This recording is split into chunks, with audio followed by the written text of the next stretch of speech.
You use your voice every day, but a variety of medical conditions can lead to voice problems, such as hoarseness or even losing your voice entirely.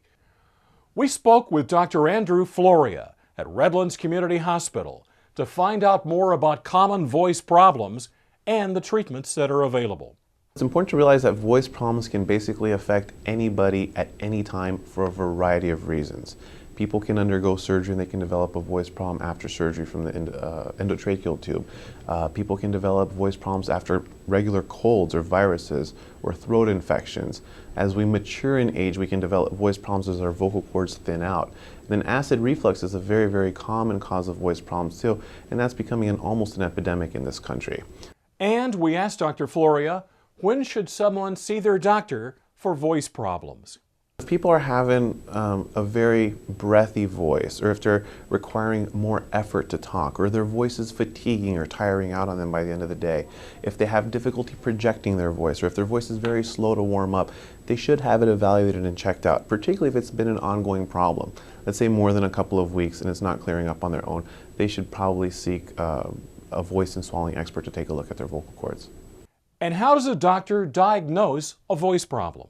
Most medical problems are typically diagnosed with a combination of taking a good history from the patient, getting the story, being a detective, finding out the details of how the voice problem came about and how the voice problem is affecting their day-to-day life. That's coupled with a physical examination. We actually take a look at and examine the patient's different body parts in the head and neck. And finally, the most important component of diagnosing a voice problem is an examination called a video stroboscopy, where you either put a small little flexible camera through the nose or a small camera through the mouth to actually look at the vocal cords and see how they're vibrating under different kinds of light conditions. Frequently people develop a voice problem because they're misusing or overusing their voice or using it inappropriately. Sometimes people will have an infection, so you have to treat the infection.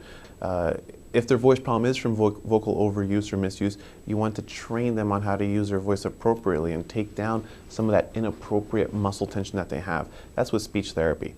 If people have developed lesions or lumps and bumps on their vocal cords, they might require surgical correction to remove those lumps and bumps. Sometimes people can have early cancers of their vocal cords. It's important to screen for those early cancers and remove those and treat those appropriately as well.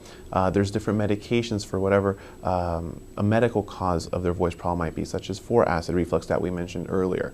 Sometimes people develop neurologic problems of the voice box, like spasmodic dysphonia, where Botox treatments can also help smooth out the voice.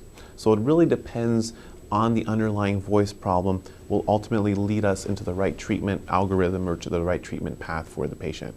Voice problems can affect anybody at any time for a variety of reasons, whether it be that 7-year-old child or whether you're looking at the 90-year-old great-grandmother that's coming into the office. Most commonly, depending on the problem, I would say that it's mostly people in the middle stages of life, and in the later stages of life that I see mostly in my practice. Another big problem, or another reason why we haven't been as aware of voice problems until recently, is because of public awareness. People have gotten used to dealing with their voice problem without realizing that treatment exists for those problems and that we can actually help those people with their voice problem.